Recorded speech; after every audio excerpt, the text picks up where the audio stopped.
Il y a mille et une manières dont nous cherchons à satisfaire le vide profond qui est en nous, car l'être humain est un puits vide qui a constamment besoin d'être rempli de délices. Quel est le délice véritable, profond et agréable qui peut satisfaire nos âmes malades? C'est Jésus le Christ, la parole de Dieu manifestée en chair. Sa parole est une épée qui donne la vie et qui fait mourir. Elle donne la vie aux morts et elle fait mourir les passions de nos chairs qui nous éloignent de la vie. Comme les fruits sortis de la verge d'Aaron, le message qui va suivre est un fruit sorti de la verge de Christ, crucifié sur le bois du calvaire. Attentifs soyons, et que toute la gloire soit à Jésus-Christ par le sang duquel nous échappons à l'enfer.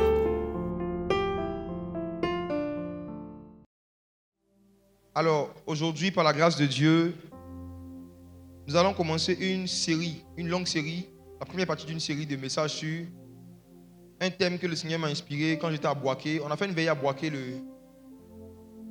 la nuit du jeudi au vendredi. Et quand je voyais la façon dont les démons réagissaient à la puissance du Saint-Esprit, quand je voyais comment est-ce que certains occultistes fuyaient, j'ai entendu une voix qui m'a dit: le prophétique est le cauchemar des occultistes. Le prophétique est le cauchemar des occultistes. Et ce que nous avons vécu par la grâce de Dieu à Boaké a augmenté mon désir de pouvoir davantage exposer les vérités bibliques au peuple de Dieu sur ce que nous appelons tous le prophétique. C'est un concept très vague, très vaste. Et si on ne prend pas souvent du temps pour ouvrir nos Bibles et puis essayer de voir les définitions que la parole de Dieu donne du prophétique, on peut facilement avoir dans sa tête des définitions qui ne sont pas bibliques. Et je pense que l'un des objectifs que le Saint-Esprit veut atteindre ce soir aussi, c'est justement de pouvoir délivrer plusieurs personnes de certaines conceptions qu'ils ont du prophétique qui n'est pas biblique. Amen. On va commencer par Apocalypse chapitre 19, versets 9 à 10. Veillez à ce que vos téléphones soient sur silence, s'il vous plaît. Veillez à ce que votre téléphone soit sur silence, s'il vous plaît. Apocalypse chapitre 19, versets 9 à 10. Et l'ange me dit, écris, heureux ceux qui sont appelés au festin de noces de l'agneau. Et il me dit, ces paroles sont les véritables paroles de Dieu. Je tombais à ses pieds pour l'adorer. Mais il me dit, garde-toi de le faire. Je suis ton compagnon de service et celui de tes frères qui ont le témoignage de Jésus. Adore Dieu, car le témoignage de Jésus est l'esprit de la prophétie. Est-ce que tu peux relire cette dernière phrase, s'il te plaît? Car le témoignage de Jésus est l'esprit de la prophétie. Une dernière fois. Car le témoignage de Jésus est l'esprit de la prophétie. Amen. Amen. La Bible dit que le témoignage de Jésus est l'esprit de la prophétie. Ou en d'autres termes, l'esprit de la prophétie, c'est le témoignage de Jésus. Mes frères et sœurs, aujourd'hui et dans les dimanches à venir, je ne vais pas vous parler du don de prophétie. Non. Je vais vous parler de l'esprit de la prophétie. Il y a une différence fondamentale entre le don de prophétie et l'esprit de prophétie. Pour prendre une analogie qui sera facile à comprendre pour tout le monde, le don de prophétie est comme une ville. L'esprit de prophétie est un pays. Le don de prophétie n'est qu'une ville. C'est la capitale d'un pays qu'on appelle l'esprit de prophétie. Mais le don de prophétie n'est pas le seul don qui constitue l'esprit de la prophétie. Dans l'esprit de la prophétie, il y a une ville qu'on appelle don de prophétie. Il y a une autre ville qu'on appelle don de parole de sagesse. Il y a une autre ville qu'on appelle don d'interprétation des langues. L'esprit de la prophétie, c'est un pays, un royaume dans lequel il y a beaucoup de villes. Et la définition que cet ange a donnée ici à l'apôtre Jean doit attirer notre attention parce que la Bible dit que la fin d'une chose vaut mieux que son commencement. Apocalypse est la fin de la Bible. Et c'est vers la fin du livre d'Apocalypse que le prophétique a été défini par un ange. Ça veut dire que toutes les définitions du prophétique qu'on pourrait retrouver avant cela se retrouvent ici. C'est quoi le prophétique? Selon ce verset, on peut le définir à partir de beaucoup de versets. Moi, je vais à partir de ce verset. Selon ce verset, c'est le témoignage de Jésus. Ça veut dire quoi? c'est l'ensemble des faits et des paroles qui prouvent que ce que Jésus a enseigné est vrai. Pour faire très simple. L'esprit de prophétie, c'est toutes les manifestations du Saint-Esprit qui ont pour objectif de prouver la véracité des enseignements de Jésus, de confirmer les enseignements de Jésus. Ça, c'est la définition qu'on voit ici. Donc, chaque fois que tu dis quelque chose ou que tu fais quelque chose qui prouve que Jésus est vrai, c'est une manifestation de l'esprit de la prophétie. Je prends un exemple simple. La Bible dit que Jésus est l'agneau de Dieu qui ôte le péché du monde. Quand tu es en train de témoigner que hier j'étais esclave de tel péché, aujourd'hui j'ai été délivré, tu es en train de prophétiser. Tu es en train de rendre témoignage de Jésus et tu confirmes qu'il est vraiment l'agneau de Dieu qui ôte le péché du monde. Chaque fois qu'un humain rend témoignage d'une chose qui confirme le témoignage que les Écritures ont donné de Jésus, il est en train de prophétiser. Prophétiser, ce n'est pas le fait d'abord d'appeler quelqu'un et dire des choses sur lui. Prophétiser, c'est le fait d'appeler quelqu'un et lui dire des choses sur Jésus. Quand tu évangélises, tu es en train de prophétiser. Parce que tu es en train de rendre témoignage de Jésus.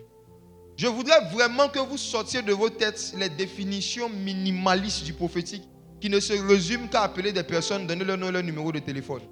Et lorsque nous allons évoluer dans l'enseignement, vous allez voir que ça, c'est le niveau le plus bas dans le prophétique, je vous assure. C'est le niveau le plus bas.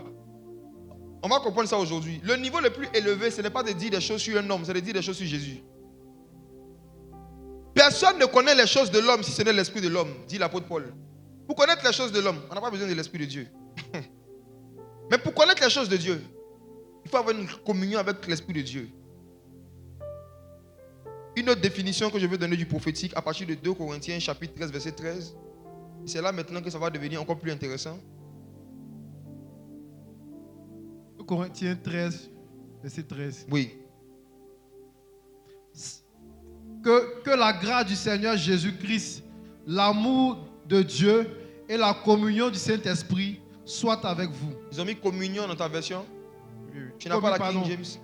Communication, pardon. Relis s'il te plaît. Que la grâce du Seigneur Jésus-Christ, l'amour de Dieu et la communication du Saint-Esprit soient avec vous tous. Amen. Amen. Le prophétique, c'est aussi le système de communication du Saint-Esprit. C'est le système de communication du ciel avec la terre. Le prophétique est le réseau téléphonique de Dieu.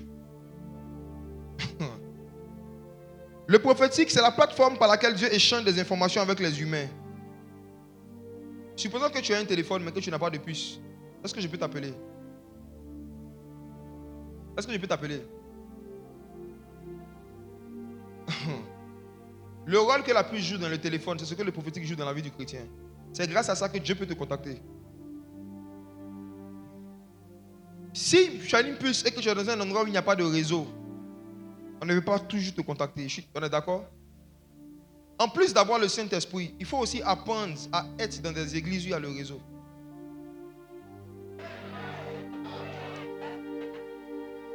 Un, il faut avoir le Saint-Esprit. Deux, il faut être dans une église où il y a le réseau prophétique qui fonctionne bien. Celui qui a un bon téléphone, qui a une bonne puce, mais qui est dans la forêt, ne pourra pas communiquer.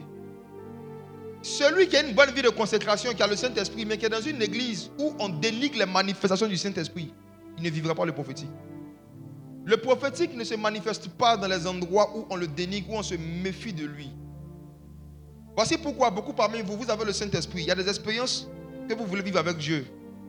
Mais vous ne les vivez pas. Pourquoi? Parce que vous êtes dans des églises qui n'ont pas le réseau. Demande à ton voisin, est-ce qu'il y a le réseau chez toi?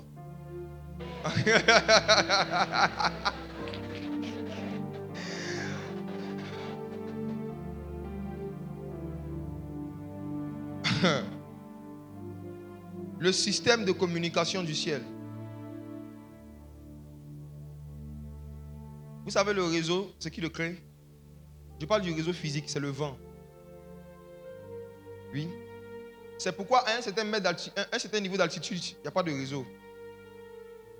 Le vent qui circule là, par rapport à un certain niveau du sol, nous permet d'avoir un réseau. Et ce vent-là, ça représente quoi? Ça représente simplement la prière. Les églises où on ne prie pas beaucoup, Dieu ne parle pas beaucoup. Dieu ne parle pas beaucoup aux hommes qui ne lui parlent pas beaucoup. Quand Satan veut détruire le réseau d'une église, il sème la haine des longues prières. La haine des longues prières. La haine des longues prières. S'il y a des personnes ici qui travaillent dans la téléphonie mobile, j'aimerais que vous me confirmiez quelque chose. Lorsqu'on veut venir installer, laissons même téléphonie mobile, un exemple plus simple. Qui a déjà commandé la fibre optique pour Internet et puis on t'a dit qu'il n'y avait pas le... Comment on appelle ça? Il n'y avait pas le signal. Il y a des gens qui doivent venir installer un poteau, n'est-ce pas? Et installer le signal. Ça prend combien de temps environ? Combien? 2 heures, 3 heures? Pour installer un poteau, pour mettre le signal, combien de temps? 2 mois. Suivez ce que je vais vous expliquer. Tu peux avoir une bonne box Internet, mais s'il n'y a pas le réseau, s'il n'y a pas le poteau, tu ne peux pas communiquer. Maintenant, l'installation du poteau prend du temps. Vous savez pourquoi est-ce que beaucoup de personnes prient? Mais malgré que ces personnes prient, il y a des expériences avec l'esprit de prophétie qu'elles n'ont pas. Elles ne prient pas assez longtemps pour que l'installation prophétique que les uns sont en train de faire puisse finir.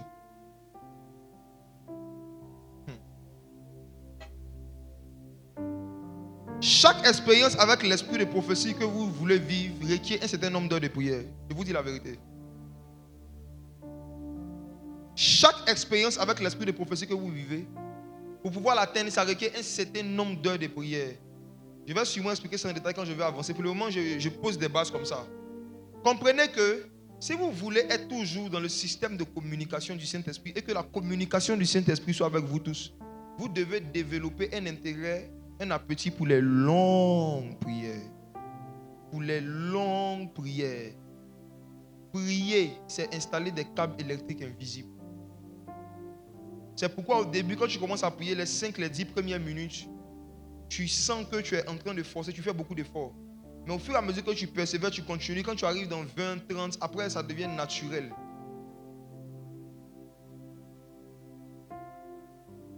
Dans la nouvelle alliance, voici la bonne nouvelle. Le prophétique n'est plus réservé seulement aux prophètes, mais à tous les témoins de Jésus.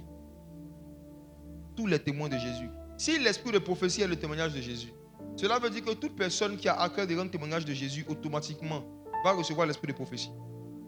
On ne peut pas faire d'évangélisation efficace sans une certaine mesure de l'esprit de prophétie. Il y a beaucoup de jeunes qui évangélisent, mais qui font ce que j'appelle l'évangélisation Bella.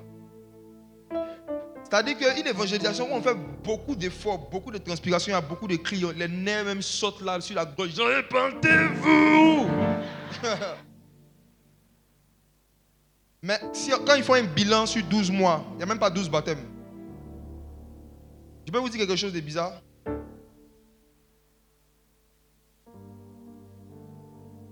Le critère moyen d'un réveil spirituel normal doit être 365 baptêmes par an minimum. La Bible dit dans le livre des Actes que lorsque le Saint-Esprit est descendu à Jérusalem, le Saint-Esprit ajoutait chaque jour à l'église ceux qui étaient sauvés. Donc ça veut dire que chaque jour, il y a au moins une personne qui donne sa vie à Jésus. C'est toi qui ne vois pas la personne. Le Saint-Esprit est celui qui choisit l'église de ceux qui choisissent Jésus. C'est le Saint-Esprit qui ajoute à l'église ceux qui sont sauvés. Ce n'est pas quand les gens viennent à l'église qui sont sauvés. Quand le Saint-Esprit voit que quelqu'un est sauvé, il cherche un endroit où il y a le réseau. Et s'il y a le réseau, il ajoute là-bas. Il y a 365 jours dans l'année. Donc si le Saint-Esprit ajoute chaque jour à l'église ceux qui étaient sauvés, même s'il y a une seule conversion par an, à la fin de l'année, lorsqu'on est en train de vivre un réveil spirituel qui correspond en moyenne à ce que les premiers disciples ont vécu, on doit avoir ce bilan-là dans nos résultats. Tant que vous n'avez pas encore ce résultat, soyez humble. Ne vous dites pas que vous vivez un grand réveil. Je vous dis la vérité, vous qui conduisez les ministères, c'est ça qu'il y a beaucoup de serviteurs et de servantes de Dieu ici.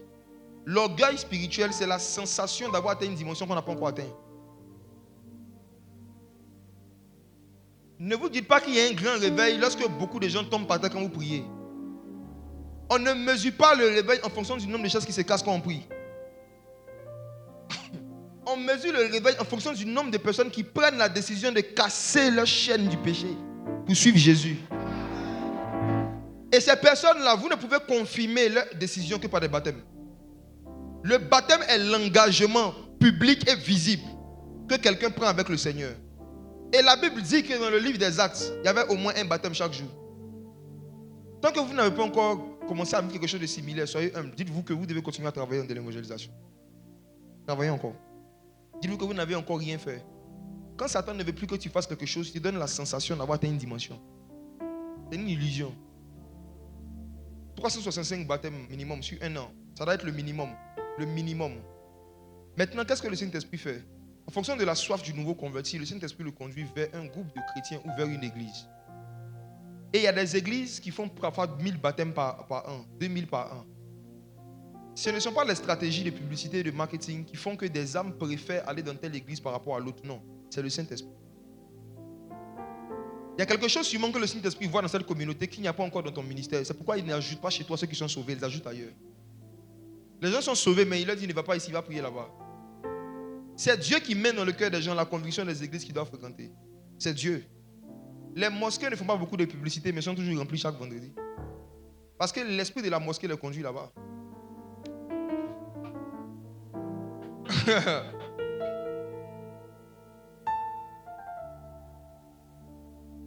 Je vais commencer maintenant à parler des hommes et des femmes que Dieu oint pour troubler les occultistes. Rentrons maintenant dans le thème. C'était l'introduction. Est-ce qu'il peut commencer?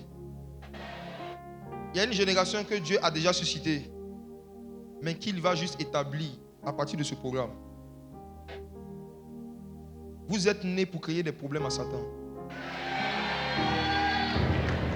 Vous êtes nés pour renverser des cultes de fétiches, de génies dans vos familles. Vous avez été oints pour arrêter des cycles de malédiction et de malheur. Il y a des cycles qui doivent s'arrêter à votre niveau. Les occultistes doivent constater que depuis vous, on n'a plus vu certaines maladies héréditaires dans la famille. Voici la génération des hommes et des femmes que Dieu oint pour troubler les occultistes. Première catégorie, les Moïse. Ceux qui sont oints pour perturber les serpents. Exode chapitre 4 à partir du verset 1. Ce message-là, je l'ai reçu comme... J'avais l'impression qu'on prenait du feu en forme liquide et qu'on le versait sur ma tête. C'est-à-dire les informations que je vais vous donner, c'est du feu que j'ai reçu.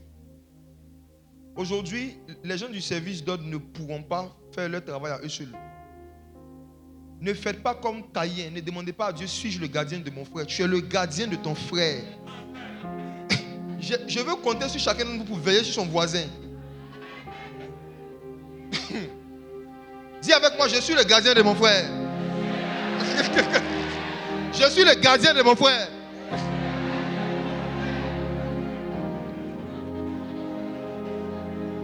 Chaque partie du message va concerner une partie de l'auditoire.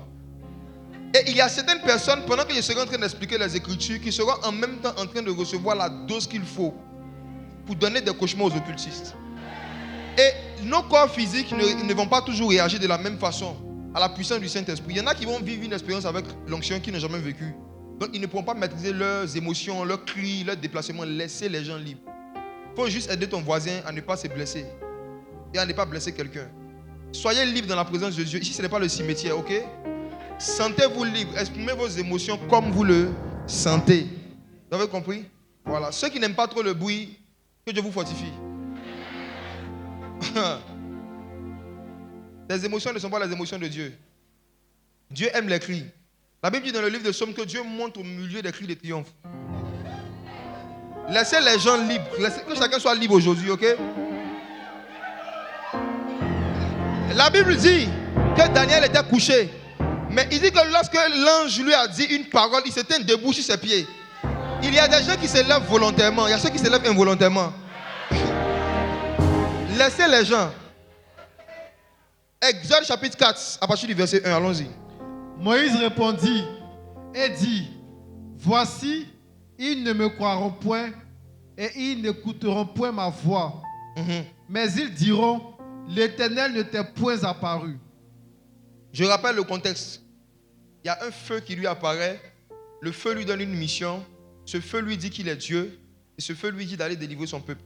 Mais Moïse, connaissant la mentalité des personnes vers qui Dieu l'envoie, a dit qu'ils ne vont pas me croire. Ils vont dire que l'Éternel n'était point apparu. Je prie que Dieu suscite dans le corps de Christ des chrétiens comme ça, qui ne vont pas croire facilement au témoignage des gens qui disent que Jésus leur est apparu. Je prie que Dieu suscite en Côte d'Ivoire des chrétiens exigeants comme les Hébreux. Si quelqu'un vient leur dire qu'il a vu Jésus, tu vas donner les preuves. Tu vas donner les preuves. Chacun peut se lever pour dire que Dieu lui a parlé. Chacun peut se lever pour lui dire que Dieu dit de commencer une église. Moïse a dit à Dieu, Seigneur, le peuple vers qui tu m'envoies, il ne croit pas sur parole, il croit sur preuve. Et ce n'est pas un défaut. Verset 2. L'Éternel lui dit, qu'y a-t-il dans ta main? Il répondit, une verge. Verset 3. L'Éternel dit, jette-la par terre. Il la jeta par terre et elle devint un serpent. Moïse fuyait devant lui. Je vais m'arrêter là. Est-ce que tu peux jouer? S'il y a un Dieu dans les cieux, je prierai jusqu'à ce que le ciel s'ouvre. Moïse a eu une expérience. Pendant 40 ans, il a marché avec un morceau de bois dans sa main. Et a toujours cru que c'était un simple morceau de bois. Et le jour où il croise le feu, il croise l'onction, il croise l'esprit de prophétie. L'esprit de prophétie dit à Moïse, qu'as-tu dans ta main? Il dit une verge ou encore un bois. S'il disait à Moïse, ce n'est pas un simple bois, Moïse allait discuter. L'esprit de prophétie est plus dans les démonstrations que dans les explications. Moïse, jette ton bâton. Quand Moïse jette ce bois dans la présence de Dieu, ça devient quoi? Et Moïse fuyait devant le serpent. Il a fui pour deux raisons. Moïse a fui parce que le serpent lui rappelait deux réalités bibliques. La première, le jardin d'Éden. L'animal qui a été à la cause de la mort de l'humanité, c'était le serpent. Si Ève avait fui devant le serpent, aujourd'hui nous serions tous encore en Éden. Quand Moïse a vu le serpent, il s'est rappelé de ce que les ancêtres ont vécu. Et Moïse fuyait devant le serpent. Le serpent lui rappelait aussi Pharaon. Tapez sur Google, couronne de Pharaon. Vous allez voir qu'en général, les pharaons, pendant longtemps, il y avait un serpent qui était là comme ça sur leur couronne. Le serpent était aussi le symbole de la puissance mystique, la puissance des occultistes d'Égypte. Moïse a grandi dans la culture égyptienne. Et le serpent était l'image de la royauté et l'image de l'autorité que les occultistes ont sur ceux qui n'ont pas de puissance surnaturelle. Et de la même manière que beaucoup parmi vous, vous avez peur des sorciers, Moïse avait peur des occultistes d'Égypte. Moïse fuyait devant le serpent. Il y a combien de chrétiens aujourd'hui qui fuient devant le serpent? Il y a combien de chrétiens qui ont peur d'aller au village? Ils ont peur d'être visités par certaines tantes. Quand tanti appelle, elle dit je vais passer, elle dit je ne suis pas là. Tu préfères mentir qu'avoir affaire à la sorcière. Il y a combien de chrétiens aujourd'hui qui vivent dans la peur des occultistes? Dieu, voulant montrer à Moïse qu'il allait susciter une génération de personnes à qui il allait donner autorité sur toute forme de serpent, lui fait faire une expérience merveilleuse. Regardez Exode chapitre 4. À partir du verset 4. L'Éternel dit à Moïse, étends ta main et saisis-le par la queue. Il étendit la main et le saisit, et le serpent redevint une verge dans sa main. Dieu venait ici de donner la solution à comment est-ce qu'on doit faire pour avoir la domination sur toutes sortes de serpents. Je peux vous expliquer? Le saisit par la queue. Le saisit par la queue. La tête du serpent représente la partie de l'occultiste. Des occultistes, qui fait peur. Les menaces, les bêtes qu'ils font apparaître dans les rêves. Parfois de la magie même qu'ils font. Il y en a certains ici en Côte d'Ivoire qui font des incantations et de l'eau, il pleut, la pluie tombe devant les gens. Il y a certains qui font des incantations et le feu sort. On ne sait pas d'où le feu apparaît. La tête du serpent, c'est l'image des hommes et des femmes qui ont reçu une puissance mystique, une capacité mystique pour éblouir les hommes. La tête du serpent, c'est l'image des gens qui sont à la tête de certaines familles et qui mettent tout le monde dans la sorcellerie. Des gens qui sont dans certaines familles et qui exercent une terreur sur les membres de la famille. La tête du serpent, c'est des chefs de famille qui décident de la destinée des membres de la famille. C'est eux qui décident qui va se marier, qui ne va pas se marier. C'est eux qui décident le nombre d'enfants que les gens doivent avoir, le nombre d'enfants que les gens ne doivent pas avoir. Mais ce soir, celui qui écrase la tête du serpent est dans la salle.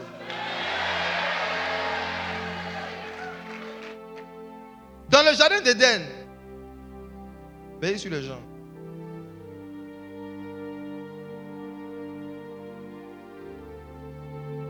Dans le jardin d'Éden, lorsque Adam et Ève ont chuté, Dieu leur a fait une merveilleuse promesse. Il dit, le serpent certes va vous mordre le talon, mais vous, lui écraserez la tête. Il y a des personnes ici, pendant que je suis en train de parler, à qui Dieu va donner une autorité pour ne plus avoir peur des têtes de la sorcellerie dans vos familles. Vous allez commencer à écraser des têtes. Il y a des têtes qui vont tomber. Amen. Mantu faki ne manda vila kadubo. Ziplande kamando fle kamailo blande kevia. Zipla gepanda la zople kamama zofila ganda bato. Il a blé kamazuplenda kamandu balakande levi. Supla ki mantu falia banto lebe. La clamizu pa mama zop. Je vois des têtes en train de tomber dans des familles agnies, dans des familles ébriées. Je vois une famille Koulongo où il y a une tête de la sorcellerie qui ne va pas terminer l'année 2024 vivante. Non. Mikama soplande commande fadovalia. La makuali kambe de la palais la bateau valé. Zoom qui dit play comme même mazoplende via. Ce sont ces têtes qui font perdre la tête aux jeunes qui commencent à monter dans les études dans ta famille. Quand un jeune commence à avancer à l'école, un moment il se désintéresse de l'école, il perd la tête. Il y a une tête de serpent qu'on lui met dans le monde spirituel. Il ne réfléchit plus bien. Il ne cherche qu'à manger de la poussière. Les serpents mangent de la poussière. La poussière, c'est l'image des choses sales, des choses inutiles. Les psychologues ont appelé ça crise d'ado. La Bible appelle ça de la sorcellerie. Quand un enfant qui était obéissant, poli, aimant les études, arrivé à un moment soudainement, commence à devenir rebelle, commence à manger la poussière, commence à vouloir même manger ses parents. L'onction va leur donner des cauchemars. Mikando fle kamende vador. Zepla mama zuplande kadia. Akia le kumbe la ganda flaki ya blaola dia. Som de klami à la kama soblende vallée. Play kuma mama zo. Je vois beaucoup d'étudiants ici que le Saint-Esprit est en train de restaurer. Je vois des élèves et des étudiants qui ont été envoûtés au niveau de la tête. Ils sont 6. Aidez-les. Vous allez voir 6 jeunes en train d'attraper leur tête. Certains ont des migraines quand ils veulent étudier. D'autres tombent malades à chaque fois que les examens approchent.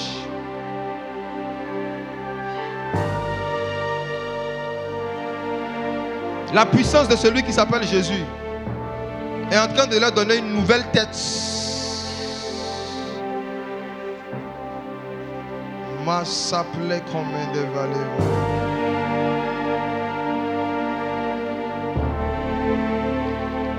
Ia la hando filadea. Zuple comme la blame comme la zupli capato medebea. La partie de nous qui doit toucher la tête du serpent, ce n'est pas notre main, c'est le pied, le talon. Le talon, c'est l'image de la prière. C'est avec les pieds qu'on fléchit les genoux. Il y a un niveau de domination sur les sorciers, sur les occultistes, que vous n'atteindrez que lorsque vous allez arriver à un certain niveau d'intensité de prière. La cour nevelas de pala. Il n'y a pas quand même mes oplades. Pendant que tu m'écoutes, Dieu te transfère la capacité de prier assez longtemps pour écraser la tête du serpent de ta famille. Zoomlis gapi à la comédia. La plame mon zoplande cador. Isable comme maman zoplande qui a vu la cabaloa. Plan de clipa il a kamama zoplendo alia. Il y a une restauration des talons. Il y a une restauration des talons. Mais il a plein de vie. A tout mis comme mes zoupla de baléa. Il a plein ce plan de via likandoa. Il te mordra les talons. Mais toi tu leur écraseras la tête. Ils vont attaquer ta vie de prière, mais tu vas toujours dominer sur eux. Cibler comme un maman son plan d'Elia, se mettre à genoux, c'est écraser doublement la tête du serpent. La vie de prière, la vie de prière, la vie de prière, la vie de prière. La prière est un esprit. La prière est un esprit qui donne des cauchemars aux occultistes. La prière est un esprit. Masupli comme mazupla deva. Aleila masupla qui a mis la douali alia. Zipla kumele blaido klomendo kovalia. Les occultistes ne pouvaient pas dominer sur Daniel parce qu'il priait 3 fois par jour. Il priait, il priait. Clamando. S'il y a un Dieu dans ce lieu, moi je prierai jusqu'à ce que le ciel s'ouvre. S'il y a un Dieu dans ce lieu, je prierai jusqu'à ce que le ciel s'ouvre. S'il y a un Dieu dans ce lieu, je prierai jusqu'à ce que le ciel s'ouvre. Le ciel s'ouvre, le ciel s'ouvre, le ciel s'ouvre, le ciel s'ouvre.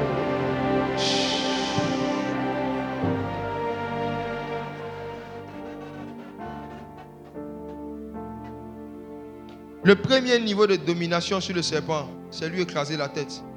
Mais il y a un autre niveau qui est plus excellent, c'est le prendre par la queue. Le prendre par la queue. Que représente la queue du serpent? Ésaïe chapitre 9, verset 14 à 15.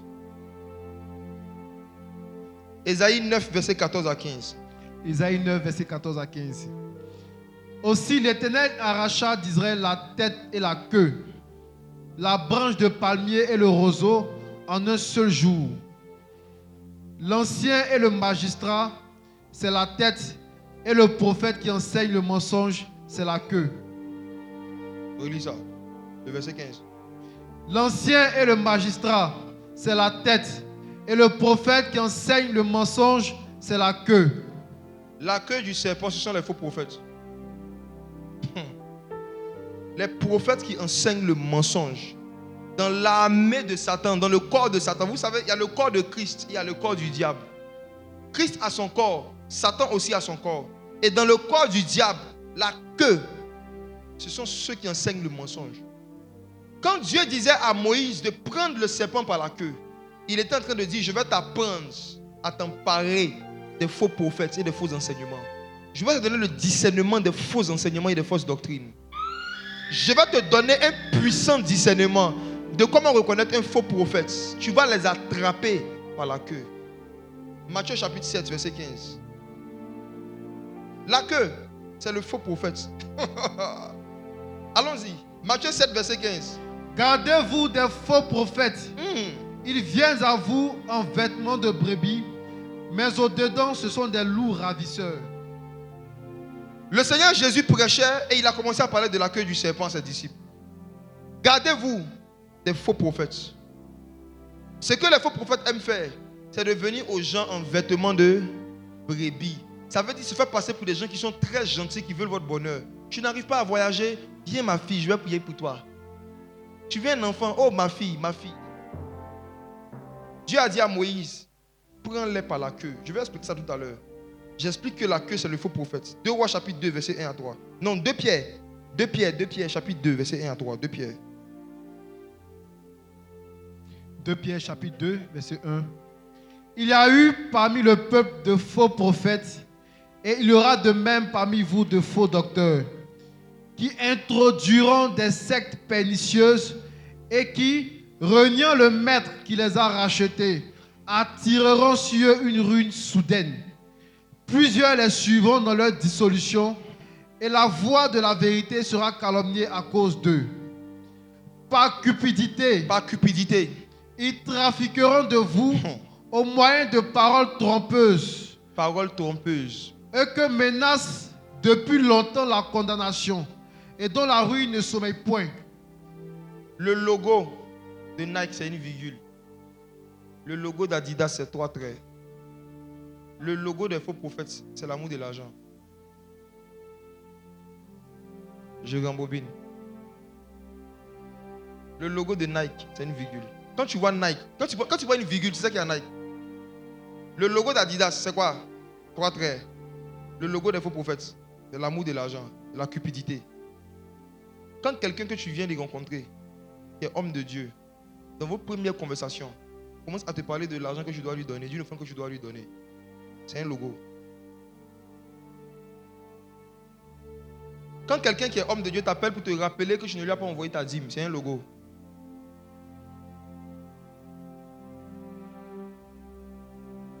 Quand quelqu'un se fâche contre toi, quand quelqu'un qui est homme de Dieu se fâche contre toi, parce que tu ne lui donnes pas de l'argent, c'est un logo. Ce logo s'appelle la cupidité. Et beaucoup parmi vous, vous décidez parfois volontairement de fermer vos yeux sur des actions concrètes de cupidité récurrentes que certains prophètes mènent envers vous. Et parfois, quand le pire arrive, c'est là maintenant vous dites à Dieu, pourquoi tu ne m'as pas prévenu? Dieu t'avait prévenu. Dieu t'avait prévenu. Dieu t'avait prévenu.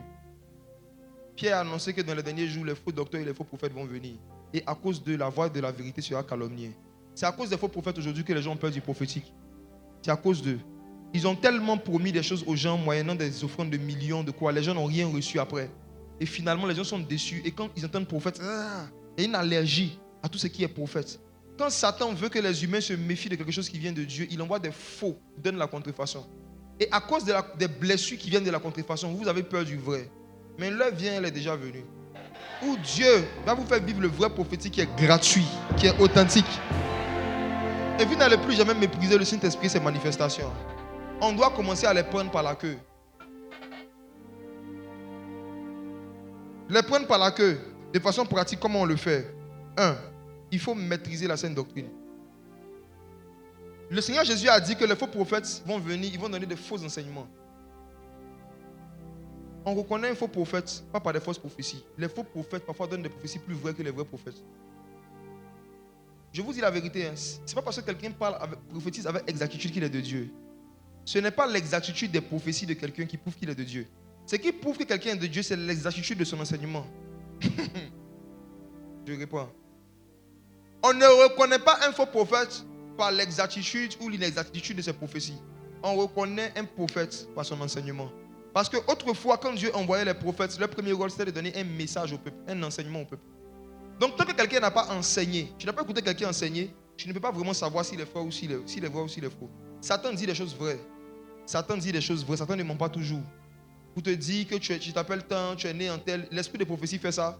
L'esprit de python du serpent aussi fait ça. Pour savoir à qui tu as affaire, c'est quoi? L'enseignement. L'esprit de prophétie, c'est le témoignage de Jésus. Donc l'esprit de prophétie ne va jamais enseigner des choses qui sont contraires à ce que Jésus a enseigné. Maintenant, si toi tu ne maîtrises pas ce que Jésus a enseigné, comment tu reconnais les faux prophètes? Saisir le serpent par la queue, il faut bosser d'abord les 4 évangiles. Je vous dis la vérité.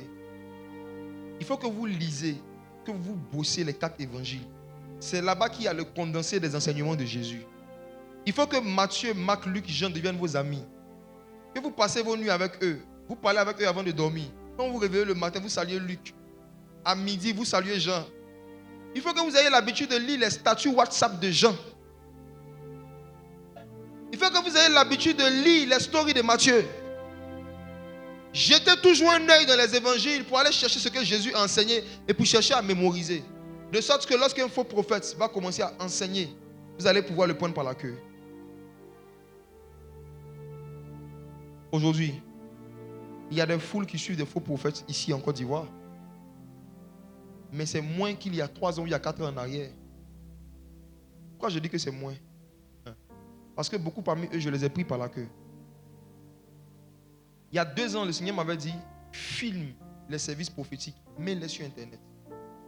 Parce que les gens ne voient que le faux sur le web. Ce n'est pas en dénonçant le faux que le faux s'arrête, c'est en démontrant le vrai. Je dis que ce n'est pas en dénonçant le faux que le faux s'arrête, c'est en démontrant le vrai. Vous tous les prédicateurs qui dénoncez les faux prophètes, mais qui vous-même ne prophétisez pas plus que vous êtes des comédiens. Taisez-vous, intercédez. Dieu a envoyé Moïse avec un serpent qui avalait les serpents des magiciens. Si Dieu t'a vraiment envoyé pour dénoncer les faux prophètes, il va te donner un don de prophétie qui est plus excellent que pour celui des faux prophètes. Si tu n'as pas atteint la stature où tu peux prophétiser avec exactitude, il faut te calmer. Ce n'est pas encore le temps de dénoncer. Il faut intercéder. Parce que ce n'est pas à force de parler du mal et des faux qui vont changer. C'est à force de démontrer le vrai. Démontrer le vrai. Publiez vos vidéos où vous manifestez le vrai prophétique qu'on va voir. C'est quand les gens à Abidjan ont commencé à avoir une autre façon de prophétiser, qui est gratuite. Sans griot. Où il n'y a pas des gens qui ont le micro qui dit vas-y papa, avance papa, kenaï professeur.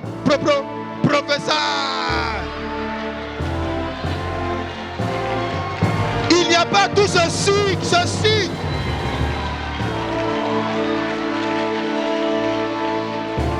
Quand les gens commençaient à voir dans les vidéos, quand on peut prophétiser sans gesticuler, sans être agité comme un démoniaque.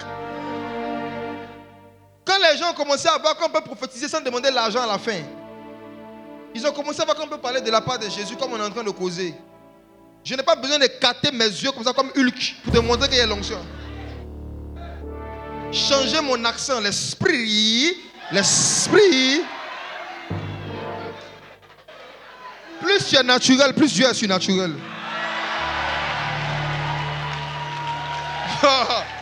Plus tu es naturel, plus Dieu est surnaturel. Quand les gens ont commencé à voir autre chose, c'est ce qu'ils ont l'habitude de voir, ils ont commencé à s'absenter de certaines veillées.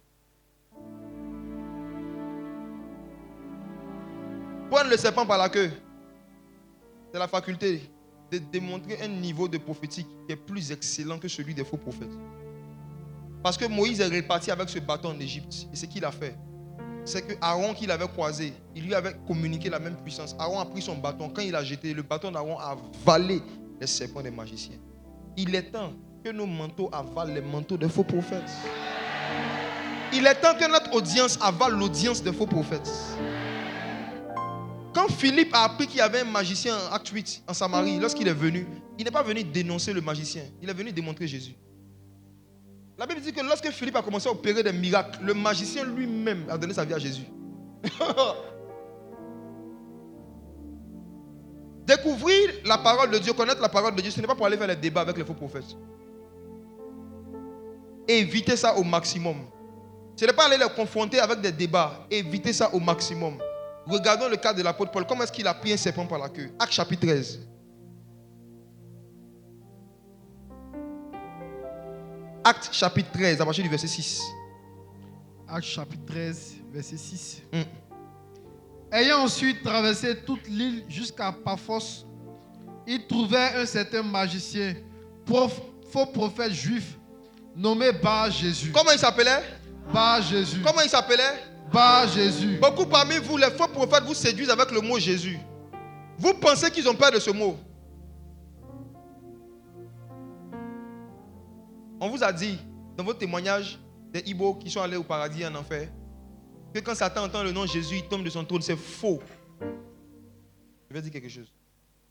Quand j'étais enfant, je suis tombé sur un témoignage un jour d'un monsieur qui dit que lui, il était un grand sorcier. Et puis puissamment, les sorciers qui rendent les témoignages, il n'y a jamais des petits sorciers. Les petits sorciers ne se convertissent jamais, c'est toujours les grands sorciers. Il dit qu'il était un grand sorcier. Et qu'ils avaient l'habitude de faire des réunions avec Satan. Et qu'un jour, Satan a envoyé un de leurs collègues en réunion. En mission, pardon. Et il a échoué à sa mission. Donc pendant la réunion, Satan lui a demandé, mais pourquoi tu as échoué? Et le monsieur raconte dans son livre que je lisais à l'époque, qu'il a dit que lorsqu'il voulait faire ses attaques, il y a quelqu'un qui a dit le nom Jésus. Donc le monsieur dit qu'à la réunion, lorsque le sorcier a dit Jésus, ils étaient en enfer là-bas, puis Satan est tombé.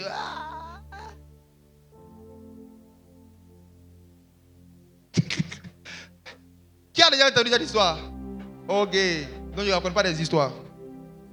Il dit que lorsque Satan a entendu le nom de Jésus, il est tombé, puis il a dit, ne répète plus jamais ce nom ici, c'est trop puissant. Le nom est trop puissant. Frère, j'ai cru en ça quand j'étais un enfant. Un jour, je lisais ma Bible. Je vois Actes chapitre 13, verset 6. On dit qu'il y a un faux prophète qui s'appelait Jésus même. C'est là ce que petit Nigérian mentait. C'était un grain. Gospel. Dis à ton voisin, Satan n'a pas peur du mot Jésus. Vous dites. C'est un nom propre, très propre. C'est un nom commun. Un faux prophète, pour bien séduire les gens, il a fait un maillot.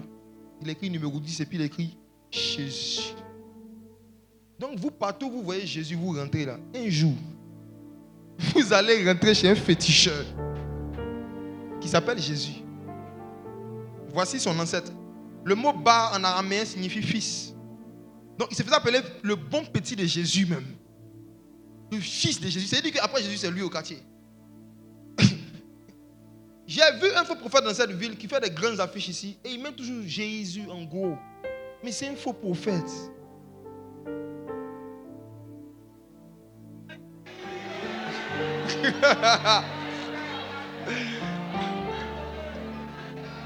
Je veux juste vous dire que voir le nom Jésus n'est pas suffisant pour établir que quelqu'un est de Dieu. Ce n'est pas suffisant. Vous devez aller plus loin. Vous devez prendre les gens par la queue. Allons encore. Verset 7. Qui était avec le proconsul Sergius Paulus, homme intelligent. Ce dernier fit appeler Barnabas et Saul et manifesta le désir d'entendre la parole de Dieu. Il y a un politicien, un roi, un riche qui avait manifesté le désir d'entendre la parole de Dieu. Regardez verset 8. Mais Élymas, le magicien, Voyez son vrai nom. car c'est ce que signifie son nom, Ça veut dire homme sage en grec. leur faisait opposition, cherchant à détourner de la foi le proconsul. Voici comment on reconnaît les faux prophètes. Ils empêchent les gens d'écouter une personne à part eux.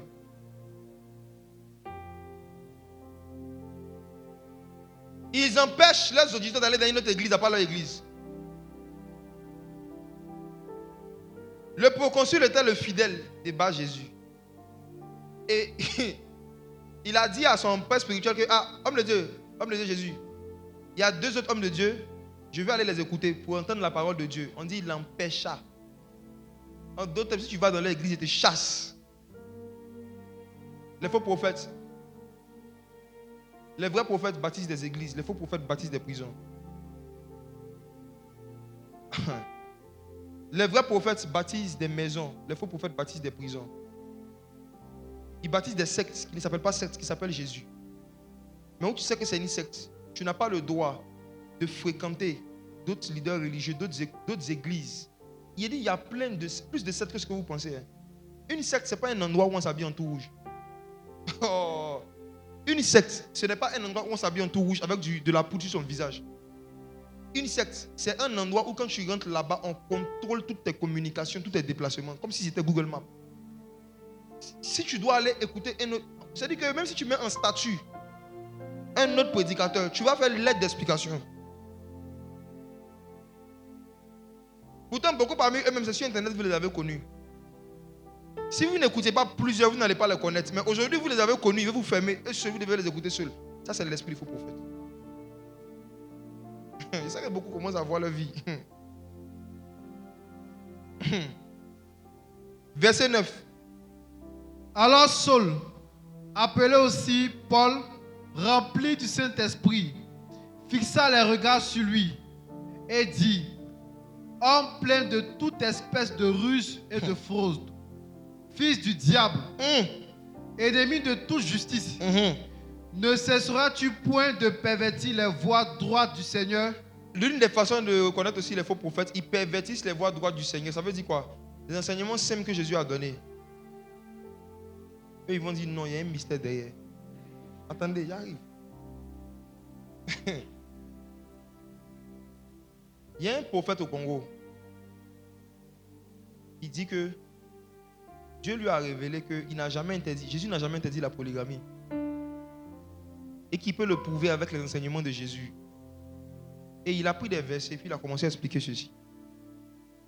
Il dit de montrer un seul verset où Jésus a prêché contre la polygamie. Effectivement, il n'y en a pas. Suivez-moi. Vous allez voir comment est-ce que des faux prophètes peuvent pervertir les voies droites du Seigneur. Ils prêchent des messages qui encouragent à la pratique du péché. Il dit, Paul a dit à Timothée dans 1 Timothée chapitre 5 que si quelqu'un veut être ancien, qu'il soit marié d'une seule femme.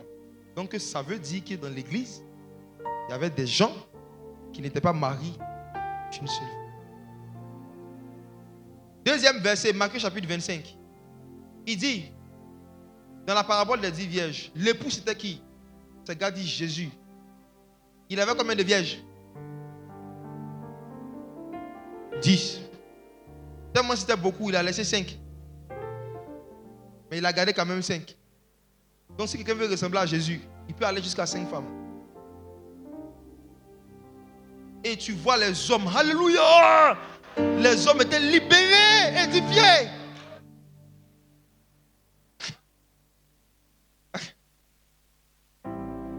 Ils pervertissent les voies droites du Seigneur en enseignant des messages. Vous allez les entendre dire sur Internet. Jésus dit que celui qui répudie sa femme, sauf pour cause d'adultère, et en épouse une autre comme un adultère. Mais eux, ils vont vous dire, non, même si ta femme te manque de respect, tu peux divorcer. Ils vont commencer à prêcher subtilement des messages qui vont venir pervertir les enseignements clairs du Seigneur, les voies droites. Ça veut dire que le message de Jésus était clair. Ils vont venir nous dire le contraire. Ils vont venir dire autre chose. Jésus a dit dans Matthieu 10, verset 8, ce que vous avez reçu gratuitement, donnez-le gratuitement. En parlant de l'onction, la capacité de chasser les démons et de faire des miracles dans le contexte. Mais eux, ils vont vous dire non, non. Il y a des prières spéciales, tu dois bâtir un hôtel.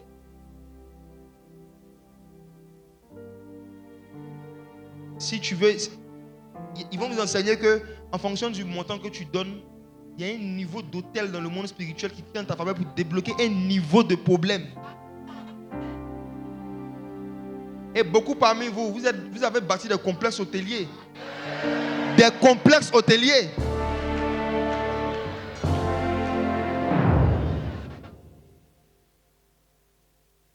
Ils vont pervertir les choses simples du Seigneur. Ils vont pervertir les voies droites du Seigneur par cupidité, comme Pierre le disait. Tout ce qu'ils vont faire va toujours finir par l'argent, l'argent, l'argent, l'argent, l'argent, l'argent, l'argent. Ils vont vous interdire de donner à vos parents.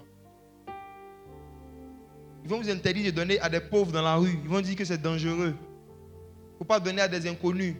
Ils vont t'envoûter, ils vont t'envoûter. Si tu donnes à des inconnus, ils vont t'envoûter. Je me rappelle, il y a un qui nous avait dit, en 2011 qu'on avait rencontré, que chaque fois qu'on veut faire un don, on doit garder, et quand lui va venir à Abidjan, on va lui donner. On dit pourquoi? Il dit Dieu lui a montré qu'il y a des esprits qui sont relâchés à Abidjan. Quand tu leur donnes l'argent, ils vont prendre ton argent, donc qui va disparaître? Qui avait entendu cette histoire à Abidjan, maman? Un pasteur nous a dit ça. Donc par peur de perdre quelque chose que Dieu nous a donné là, il fallait garder et puis donner. Les faux prophètes vont vous donner des messages et des révélations pour vous empêcher même de faire des dons à d'autres pasteurs qu'à eux. Ils vont vous empêcher de donner à d'autres pasteurs qu'à eux. C'est parce que beaucoup de pasteurs dans les églises veulent que toutes les offrandes viennent vers eux et passent par eux, qui refusent que les pasteurs assistants parfois reçoivent certaines personnes. C'est la vérité. Parfois, ils ont peur que des gens fassent des dons à quelqu'un qui n'est pas eux. Et surtout quand ils connaissent le statut social de la personne. Ils ne peuvent pas laisser une autre personne le recevoir.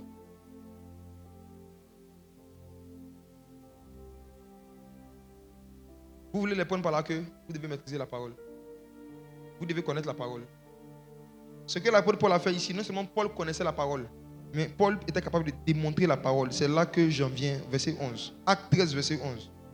Maintenant, voici, la main du Seigneur est sur toi. Yes. Tu seras aveugle et pour un temps, tu ne verras pas le soleil. Aussitôt, l'obscurité et les ténèbres tombèrent sur lui et il cherchait en tâtonnant des personnes pour le guider. Verset 12, voici la révélation. Alors le proconsul, voyant ce qui était arrivé, crut, étant frappé par la doctrine du Seigneur. Et il a été frappé par quoi? La doctrine du Par Seigneur. quoi? La doctrine du Seigneur. Est-ce que Paul avait prêché? Non. Relis. Acte 13, verset 12. Il n'y a pas de prédication, mais quelqu'un est frappé par la doctrine. Je vais vous expliquer ça. Relis. Alors le proconsul, Oui. voyant ce qui était arrivé, Voyant, on lui a pas raconté. Dis avec moi, voyant. voyant, Vas-y. crut, Oui. étant frappé de la doctrine du Seigneur. C'est quoi la doctrine? Est-ce que Paul a prêché? Non. C'est quoi la doctrine?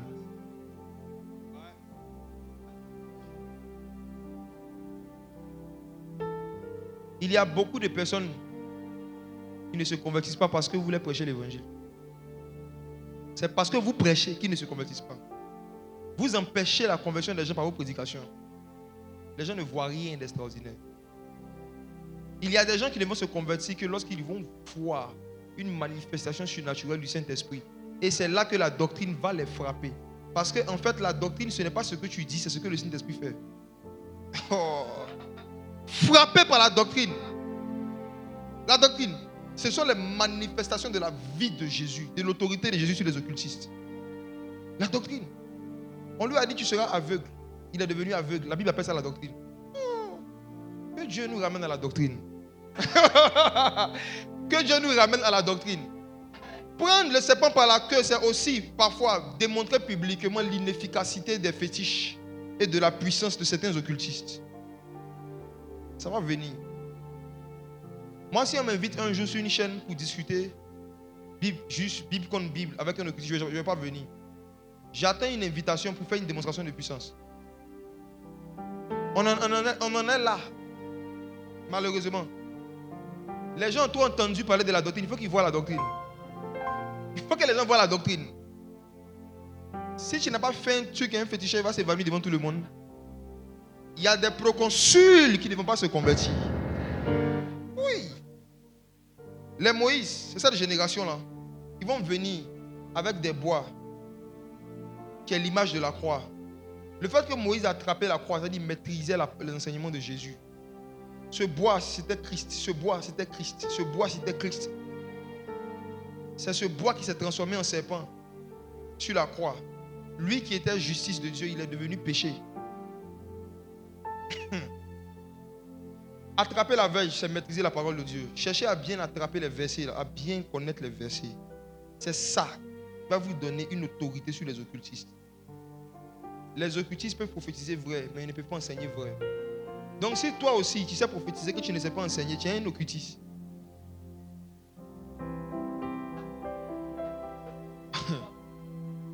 Si tu sais prophétiser que tu ne sais pas prêcher, tu es un occultiste.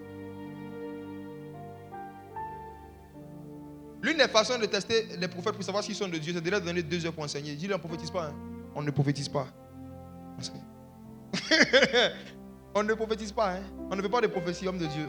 Enseigne-nous et tu as 2 heures. Gare à toi, ne te répète pas. Alléluia. Alléluia. Alléluia. Il faut parler. Parle. Avance, prophète. Avance, prophète. Quand quelqu'un n'a pas de contact avec Christ, il ne peut pas t'enseigner régulièrement. Ce n'est pas possible. C'est pourquoi dans beaucoup d'églises, plus les cultes commencent à 9h, ça finit à 16h. Là.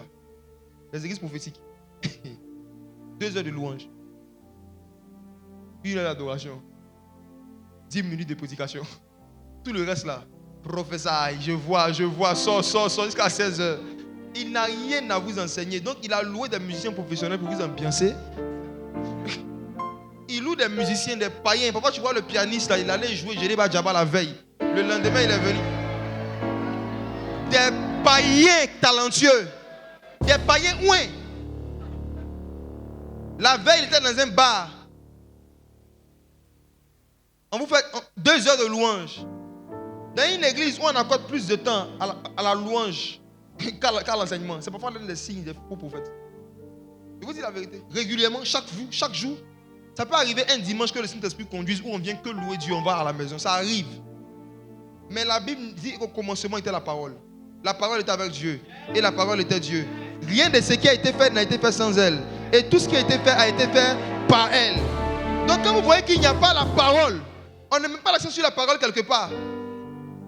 Comme le pasteur Yannick, mon père spirituel, il disait que ce genre de gars, ils vont prendre un verset. Et ce verset d'Ésaïe qui dit: lève-toi et brille quand ta lumière arrive. Il dit, répétez après moi, lève-toi et brille, car ta lumière arrive. Dès qu'il a fini, il dit, je vois une lumière. C'est fini. Le message est fini. Hein?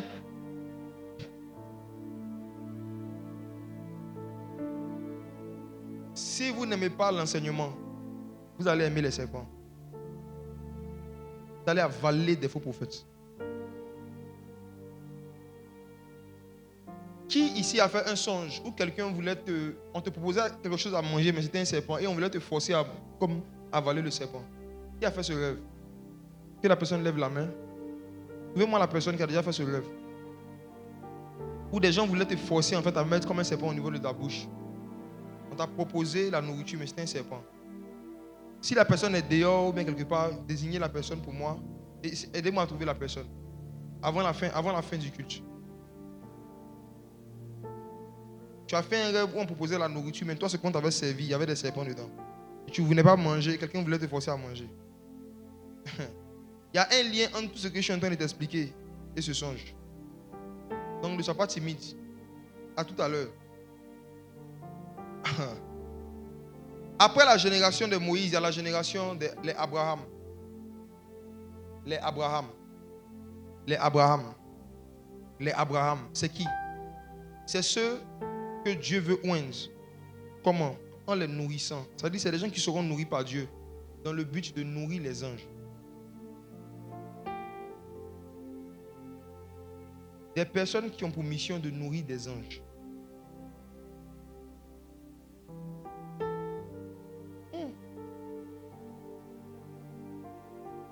Je ne sais pas si vous êtes prêts pour ce qui arrive. Pendant que je serai en train d'expliquer les Écritures, plusieurs vont se rappeler de certaines expériences qu'ils ont vécues dans le bus. D'autres vont se rappeler de certaines expériences qu'ils ont vécues dans la rue. D'autres vont se rappeler de certaines personnes qui ont frappé à leur porte pour demander à manger et que vous avez chassé. Soyez forts. Genèse, chapitre 14, verset 18 à 19. Melchisédek rencontre Abraham et lui donne à manger. Genèse, chapitre 14, verset 18. Non. Oui, c'est ça. Allons-y. Genèse, chapitre 14, verset 18 à 19. Allons-y. Melchisédek, roi de Salem, fit apporter du pain et du levain. Et du vin, pardon. On va mentir, Melchisédek. Hein? Oui. Il était sacrificateur du Dieu très haut. Il bénit Abraham et dit, béni soit Abraham par le Dieu très haut, maître du ciel et de la terre. C'est bon. C'est l'un des versets les plus courts et les plus mystérieux du livre de Genèse. Abraham va en guerre contre les rois de Kedorlaomer pour délivrer son neveu Lot qui avait été retenu en captif. En revenant, il croise un personnage appelé Melchisédek. On n'a jamais parlé de lui ni avant ni après. Mais on nous dit qu'il était roi de Salem. Or, si vous faites des recherches, vous allez voir qu'il n'y avait aucune ville sur la terre à l'époque qui s'appelait Salem. Aucune. Ça n'existait pas. La ville même qui s'appelait Jérusalem, des siècles plus tard, n'existait pas en ce temps-là. Cette ville-là s'appelait autrefois Jébu. Et c'est David qui a donné même le nom Jérusalem. Donc on nous parle d'un roi qui est roi de Salem. Il est roi d'un royaume qui n'est pas de la terre, qui n'est pas de ce monde. Car la Salem dont on parlait ici, c'était la nouvelle Jérusalem céleste. C'était Christ.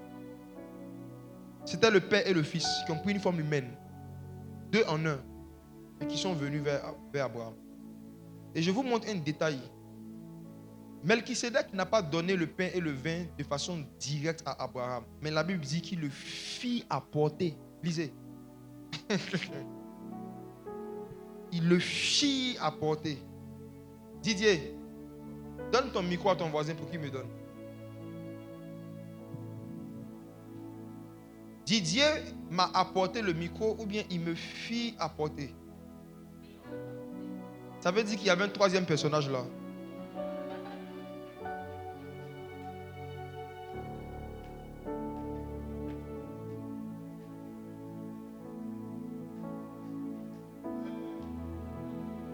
Ils avaient l'air d'être deux, mais ils étaient trois.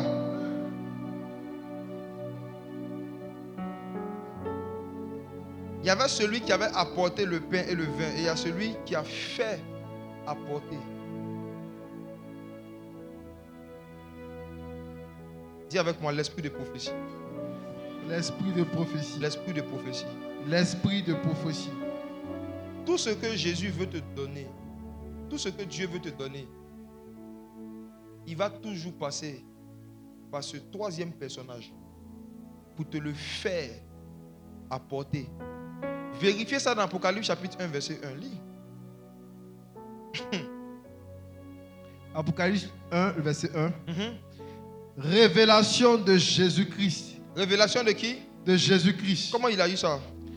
Que Dieu lui a donné pour montrer à ses serviteurs les choses qui doivent arriver bientôt.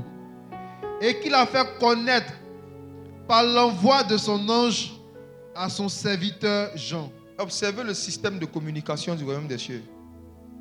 J'ai besoin de quelqu'un qui va jouer le rôle de Jean. Mon frère, viens s'il te plaît. Mets-toi vers le panier bleu. Voici Jean.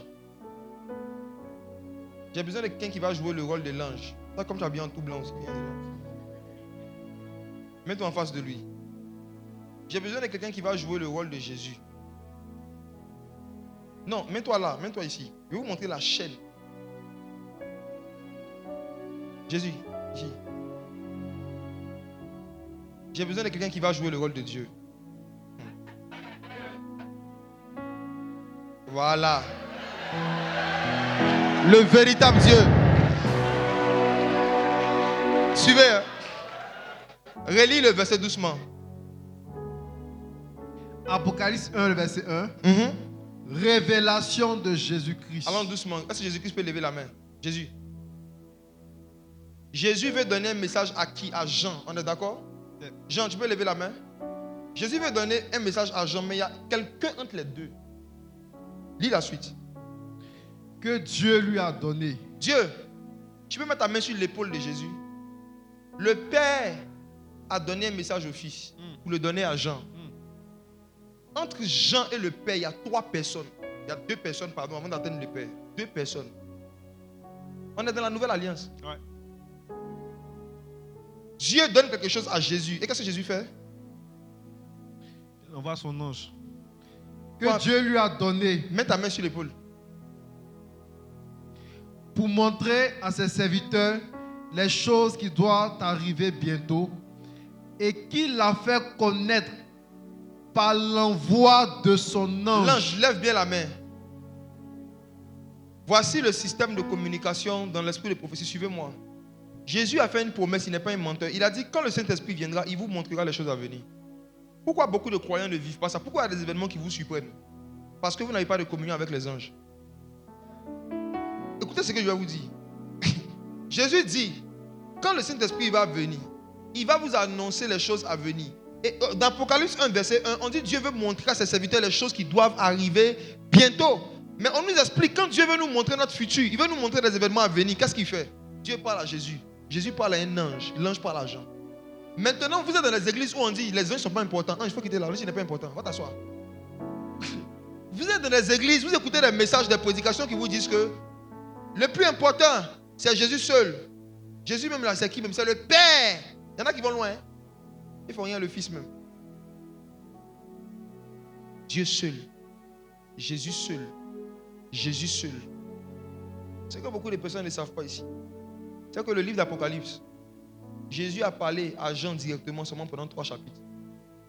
Du chapitre 3 jusqu'au chapitre 22, il ne parlait qu'avec les anges. Beaucoup de gens, lisez bien. Ses interlocuteurs, ce n'était plus Jésus. Même Jésus qui veut donner une lettre aux 7 églises, regardez le schéma. Jésus donne la lettre à Jean, Jean doit donner la lettre à l'ange de l'église, l'ange va donner à l'église. Vous pensez qu'on est dans un royaume où Dieu nous donne toujours tout directement? Il y a des choses que Dieu veut te donner, mais il le fit apporter. Par qui? Par un ange. Par un ange. Par un ange. Asseyez-vous. Oh. Il y avait un ange qui était présent là. Et je vais vous montrer ça dans les chapitres qui suivent. Avec Melchisédek. Aucun roi ne se déplace sans sa cohorte. Roi de Salem. S'il est roi, ça veut dire qu'il a une armée qui le suit. Cette armée, ce sont les anges. Et ce qu'il a donné, c'était quoi? Le pain et le vin. Voici le plus haut niveau de mysticisme qu'il y a dans le royaume des cieux et qu'il n'y a pas ailleurs. Nous mangeons la chair et le sang de quelqu'un qui est vivant et qui ne meurt pas, malgré que nous sommes des millions à manger sa chair et son sang. Et il n'est pas anémié. Il n'a pas l'anémie. Il n'a pas l'anémie. Il n'a pas l'anémie. Abraham a été nourri par Dieu. Et sa nourriture, c'était quoi? La chair et le sang de son fils. La chair et le sang de son fils. On lui a apporté la chair et le sang de Jésus. Lorsqu'il a communié avec, Abraham a reçu quelque chose à l'intérieur de lui. Il a reçu la capacité de nourrir les anges. Vous tous qui avez déjà pris la Sainte Seine au moins une fois, prendre la Sainte Seine, c'est recevoir la capacité de nourrir des anges. Permettez-moi de vous prouver ça avec les Écritures.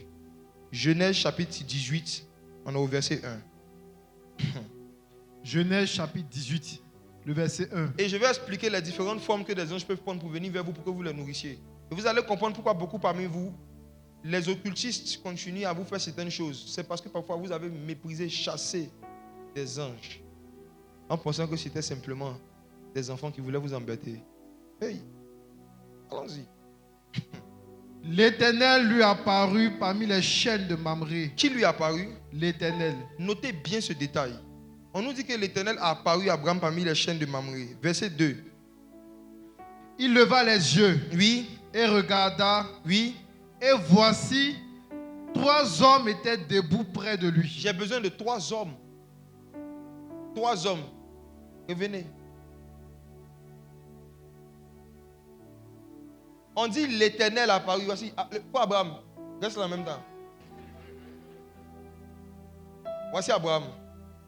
On dit l'Éternel lui a apparu. N'est-ce pas que Dieu est un? Si. L'Éternel lui a apparu, mais il voit 3 hommes.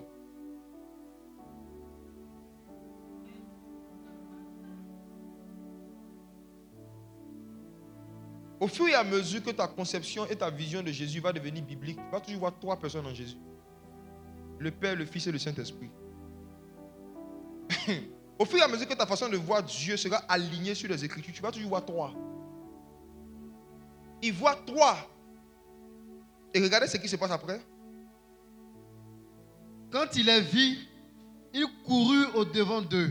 Au devant d'eux. Depuis l'entrée de sa tente et se prosterna en terre. On dit devant d'eux, donc on parle des 3. Mais regardez le verset 3 soudainement. Et il dit, Seigneur, si j'ai trouvé grâce à tes yeux, ne passe point, je te prie, loin de ton serviteur. Là, il parle à combien de personnes? Une personne. Ils sont 3, mais il y a un seul qui est Seigneur. Jésus.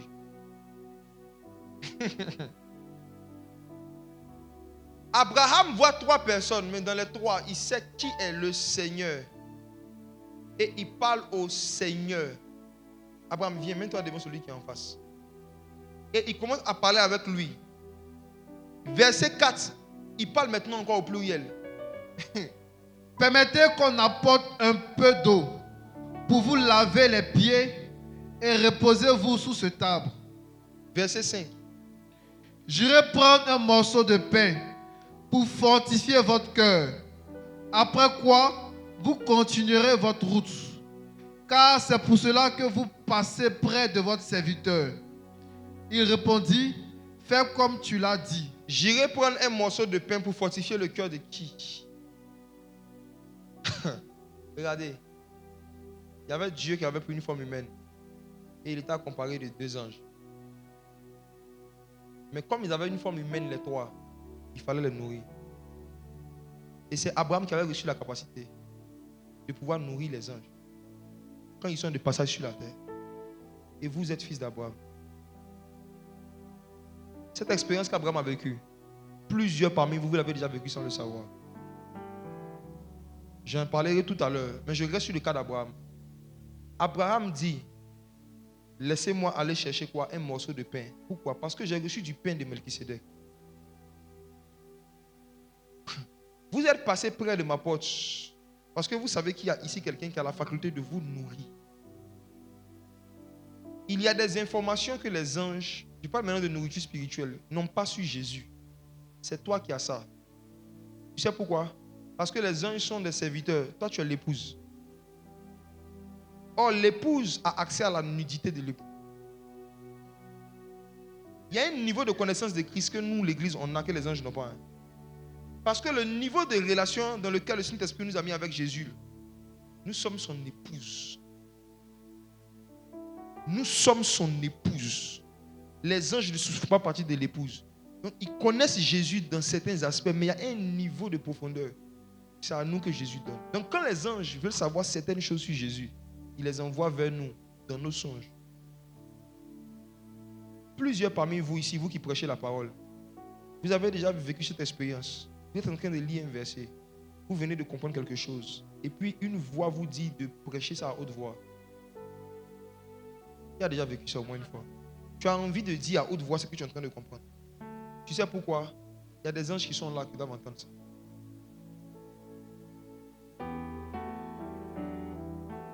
Le Saint-Esprit dépose quelque chose à l'intérieur de toi, une nourriture spirituelle à laquelle les anges n'ont pas accès. Et Jésus avait prévenu ses disciples en leur disant, vous savez, quand vous allez croire en moi, il y a des fleuves d'eau vive qui vont couler de votre sein et qui vont rentrer dans la vie éternelle. En d'autres termes, vous allez devenir des sources qui vont abreuver certaines personnes qui vivent déjà dans l'éternité. Asseyez-vous, que Dieu vous bénisse. Chaque fois que tu as envie de réciter à haute voix la parole, n'hésite pas. Il y a sûrement quelqu'un que tu dois nourrir. Jean-Baptiste prêchait dans le désert avant que les hommes ne sachent qu'il avait commencé son ministère. Parce qu'il savait que sa première audience, c'était les anges. Les gens pensaient qu'il prêchait dans le vide. Or, il ne prêchait pas dans le vide, il prêchait dans le désert. C'est différent. Quand Jésus est allé dans le désert, la Bible dit que les anges le servaient. Il y avait des anges dans le désert